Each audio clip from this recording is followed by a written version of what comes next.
Good morning, Sean. It is great to see you. Thank you for making the time today. Good morning. Thank you for having me. Yeah, it's a real pleasure. And let me quickly introduce you. I want to introduce you to Sian Hill. She is a very dynamic and internationally certified NLP trainer, hypnotherapist, and a breakthrough coach who has transformed many, many lives, and also helps people getting rid of their limiting beliefs, which is a very essential task in these days and times today, I think. And I'm really happy, Sean, that we put together a bunch of international speakers, and you're one of them. And we're here today to hear and listen to your perspective on finding opportunity, discovering opportunity anywhere. And I would like you to take the opportunity to share some of your magic tricks with us you're using to help people find opportunity. And I think it would be great if you first start off with telling us a bit about yourself and how you are creating value. Yeah, absolutely. So thank you for the introduction, firstly. As you mentioned, I'm a trainer in NLP, hypnotherapy, timeline therapy. So essentially, it's working with the mind and the emotions to release anything that prevents people from achieving what it is that they want. So they can become empowered and know inside that they have the belief to go out there and make things happen. That wasn't always the case in my life. It was through discovering these tools that I was able to let go of a lot of my own limiting beliefs and start creating magic and opportunities that were previously staring me in the face, yet I didn't even recognise them. So working with the mind, you can train it to begin to spot things that are right in front of you, yet maybe because of the beliefs and the way that you've been thinking, you're unaware of them. Right, absolutely. Totally with you.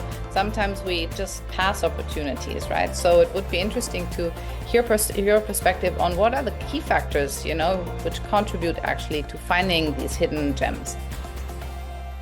Right, so I'll answer this fully because I think it'll be of value. Yes. So we have, there's two minds, essentially. We have our conscious and our unconscious mind. Our conscious mind is everything that we're aware of. So me talking right now, you can hear me speaking, you're aware of that. The unconscious mind is everything else that's going on. So the sounds in the distance, the feeling of the back of your legs, the temperature of your breath. It's all there, it's all happening, yet until I mentioned it, it was probably running in the background. Now, the unconscious mind is responsible for 95% of the power of the mind. So working with it is a really powerful way to begin to notice opportunities. There's a part of the brain, I'll give it its name, it's the reticular activating system, which filters through all of the millions of bits of information that we're receiving every second of the day and brings into our conscious awareness the bits that are important to us. Right. This is why when you suddenly like something, say you like a car, you see it everywhere. Mm-hmm. Is that car always there? I remember when I was pregnant, right? I saw pregnant women everywhere. Incredible. Yeah. Exactly, right? that. Yeah. So it's literally the mind going, here are all these things that you would have otherwise not noticed, but now you notice them. And the reason you notice them is because they're important to you. Mm-hmm. Now, the way that your brain knows what's important to you and what isn't is by your focus. So it's where you put your attention, which is where where focus goes, energy flows. So when you start to make something important to you and you start asking yourself questions about it, like, how can I? And then fill in the blank for whatever it is you want to create.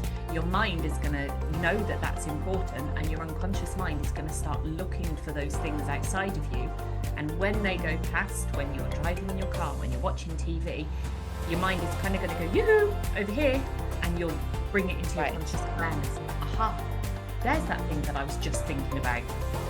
So by asking yourself questions, you're literally training your brain to seek out those opportunities for you. So it's kind of doing heavy lifting for you. Wow. So it's basically a training thing, right? So you can train your brain to do that. Yeah, absolutely. That's super interesting. So, I mean, where does, creativity and resourcefulness come into play here? I love that question. question. So particularly when it comes to kind of growth and noticing Yes. people can sometimes get really serious. And the minute you get serious and you make something super important, it has a heaviness to it. There's a heavy energy behind it. And creativity is a playful energy. You only have to think of children. You know, it's when they're playing, they're creative, they're tapping into a different part of their brain that allows them to access that side of things. So being creative and having an almost childlike approach to things opens again up your mind to things that maybe you didn't have access to before. And in doing that, you become more resourceful, because when you feel better, when you're in a more resourceful state, you're then able to see things from a different perspective. You can handle things more appropriately. So getting yourself into that good feeling state, you know, if you're having a down day and something bad happens, it's like it's the end of the world. Whereas if you're if you're feeling good and empowered that day and that same thing happens, it might still not be what you want, yet you're able to handle it more easily. So So how do you do that? There's many ways. So resourcefulness is all about state control. Now, first thing to do is to take responsibility for the way that you feel, which that in itself can be a bit of a mind shift, because it's easy to put our responsibility outside of us and blame things on people, circumstances, events, situations, and say, yo, this made me feel like that. Right.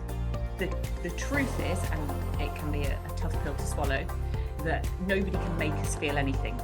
How we respond to it is down to us. And when we take really radical responsibility and say, right, I am in charge of myself, nobody can make me feel anything, therefore I can choose how I feel in any moment. It doesn't mean that we won't be triggered by things, yet as a general kind of rule, we can, even the things that trigger us, we take a step back and allow ourselves to breathe and go, right, how do I want to respond to this? Right. Now, that also means that we have the power to tap into a feeling in any moment. So we can feel great any time of day. And the most simple way to do that is to recall a time where we felt really great, really resourceful, really empowered in the past, and relive that memory as if it's happening now. So see it in our mind's eye, you picture the movie playing out, step into it and notice all those same feelings come rushing back. So even though it's not happening in the now, our mind doesn't know the difference between imagination and what's real. So we can recreate that same kind of feeling and then use it in that minute. Wow, Sian, you see, this is already the first super cool magic trick, right? Because we promised everybody to fast track their success. So I think this is a super useful tool for those moments when you feel, you know, not resourceful, right? Yeah, to get you into a better state, right? Great. So innovative thinking. So do you have any example from your own life where innovative thinking played a role in finding an opportunity for you? Yeah. So when people are feeling not so innovative, you usually find that your head's almost like in a metaphorical box and you can't see outside the box. So a really great way to get outside of that and get creative as well is to almost step outside of it by asking yourself a really simple question, such as say you have a product or you have a business you want to start, or you want to go for a job promotion, whatever it might be, is to ask yourself the question, for what purpose? What is this example of? So you're going from the detail of what it is that you're doing to the bigger picture. Then when you're in the bigger picture, so say somebody says, I want to start a business, or I want to launch a new product, and you say, right, for what purpose? What's this an example of? What's my intention? It's to create something that helps people. Right. So you've got this overarching kind of umbrella of what it is I want to achieve. Mm-hmm. And then asking yourself, how else could I do this? Or what are other ways to do this? What's another example? So you then begin to come back down into the detail, but with a hierarchy in mind. So it's like, right, connecting to that purpose and the reason for doing it in the first place. Because I think sometimes when you're in the detail, you get stuck. You get lost. You get lost in the detail. Yeah, absolutely. Reconnecting with almost the why. Why am I doing this in the first place? And and then allow yourself to get playful and go, how else could this be done? What else? Yeah, great. Absolutely. So I think that point is a point which kind of gives me the next bridge to the next question. So there is adaptability, sorry, that's a difficult word, as well, right? So how important is adaptability in this whole, because things change over like in a second. So how do you make sure that you can kind of, adapt to a new situation and still find opportunity and not get thrown completely off? Yeah, completely agree. The more flexible you can be, the more flexibility you have in your approach to things. Right. So, and that is a personal journey to go on. So it's something that only you can control, which again goes back to that responsibility of how, rather than putting my power outside of me, it's like, what can I do in this situation?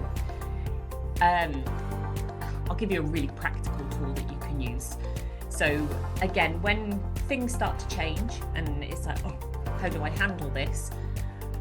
A great technique is to, first of all, allow yourself some space to verbalize what it is that you're feeling, because pretending you don't feel something doesn't make it go away. Yeah. So you can sit down, stand up, speak out loud. This is how I'm feeling. This is what I believe. This is how I'm perceiving this situation. Get it all out. Then physically move yourself to another space and step into the shoes of somebody else. It could be somebody else, like a mentor, somebody that knows you. It could be somebody that you don't know, but somebody that you trust will have a different perspective to you. Right. And you step into that space, embody that person, and they talk to you as them, and they tell you what they see, which will be completely different. Wow. So you're getting a new perspective, and then you can even take it a step further and go to another position and be a third party observer, and again look at it from the outside in, because you're no longer part of the change that's taking place. So right. You're having a whole different perspective, and then by the time you come back to being you again, it's like, oh, I've seen this from so many different viewpoints. Actually, I can handle this because I now have a wider perspective of the whole situation, not just my limited. Yes, makes me think about, I often train people in negotiation, and there's this trick where I basically tell them, okay, when you get really stuck in a negotiation, even though it's interesting, right? If you change position in the room, the whole negotiation will go a completely different way. And that's kind of linking into what you're saying, right? Change your position, change your mind. Yeah, absolutely. Which then gives you that adaptability and flexibility. Yes. You get to observe it from a different viewpoint and go, aha, here's things I hadn't considered, and it no longer feels like such a problem anymore. Yeah. Great, John. So, we're in challenging times. I'm sure you have clients who feel the challenges out there. So what are your suggestions for overcoming those challenging times, or for overcoming challenges in general? Is there something where you say, you shared a lot of things with us already, but is there something where you can say, okay, you feel challenged every day? Is there something where you say, okay, this is the thing to do?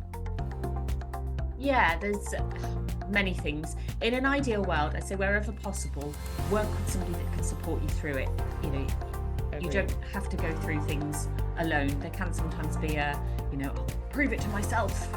And if there's somebody that you can work with who has the tools or has maybe been through what you have, then reach out and get support wherever possible. The thing, which probably wasn't the route that I was going to go down, but I think can be really helpful to know, is it's about one of the universal laws.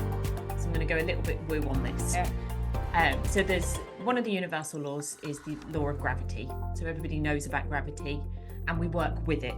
We don't walk out of a second story building out the window because we know that we're going to fall. So we go out the door. Makes sense. There's also what's known as the universal law of rhythm. So for every up, there's an equal down. It's the world, the law works in cycles. Now, the reason that this is important to keep in mind is that for every up, every high that we experience, we'll experience an equal low. So when those low times come, when those challenges come, it's knowing that this is all part of the process, this is life, and this too shall pass. So it's never going to be forever. when you're in the high, this is when things are like really exciting and you feel great. In those moments, ground yourself. So it's almost like the nervous system doesn't go into overdrive and it's like, this is so great, because then the crash is going to be even bigger. Right. So in those highs, really ground yourself. That could be as simple as breathing, meditating, going out in nature, things like that. Then when the low follows, keeping in mind this too shall pass, and just keep focused on what it is that you want. Even if it's just showing up with small things every day, knowing if I just keep going, I'll get through it, and use that time to maybe up the self-care, maybe up the personal development tools, whatever kind of preference people have. Like, just keep at them, knowing it's all part of the process. So it's working as it should, even if it feels really challenging in the moment. Yes, yeah, that's a great advice. I mean, fantastic, Sian. Thank you so much for sharing that. And we'll come basically to the last questions around mindset mastery. I think this is something where you are a specialist, right? So how important is a growth mindset in this journey, right? So, or, what is the key factor in the one's psychology of the state? You mentioned something before, but I think it's worthwhile to just share again how important the mindset mastery is. I would say it's your own personal mastery is the key to everything when it comes to success. The success that you're able to achieve or not is down to the beliefs that you have, how you're able to regulate your nervous system throughout the ups and the downs, because life is that roller coaster. Particularly if you're really pushing yourself, you're going to have those higher highs, so the lower lows are going to come, and it's like, how do I equip myself to be able to work through that in a way that I feel that I can physically handle? So I'd say 80% of success is down to the mindset, then the other 20% is strategy. Yes, strategy is absolutely important, yet this is why you can have 10 people all do the same strategy, but if they're not able to physically show up with the belief and the intention and the energy behind it, it doesn't work. And it's like, what's the missing link? And it's all to do with us. So I'd say that mastery begins with, first of all, having compassion for yourself wherever you are, because we're all starting where we're starting. Yes. Appreciating that it's going to be a journey. It's never, once I've mastered this, then I've arrived. Because what's the same, new level, new devil. So the minute you get to where you want to go, it's like, oh, now I have another goal, and that's going to present a whole new set of problems. So it's appreciating, I am where I am, I'm doing the best I can with the resources I have available at the time. In the future, I'll probably look back at what I'm doing right now and say, could have done better. But we couldn't have done because we didn't know it then.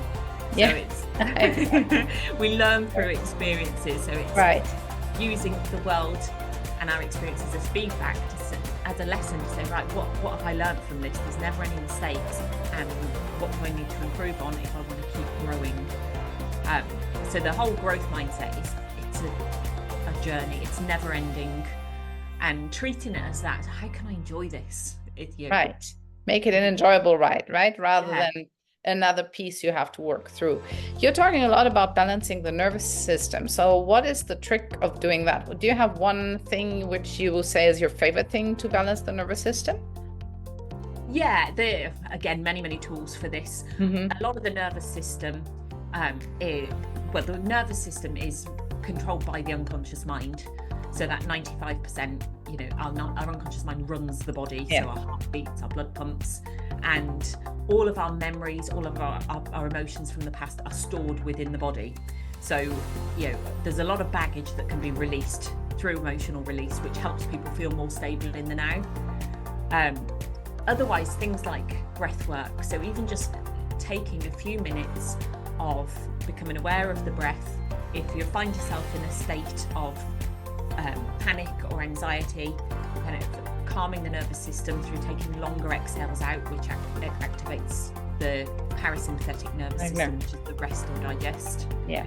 If we're in any kind of, if our nervous system's wired, then that's when we feel like we're in fight or flight. Our body doesn't know whether we're being chased by a tiger or we're just going into a meeting that we don't want to do. Yes, that's a problem.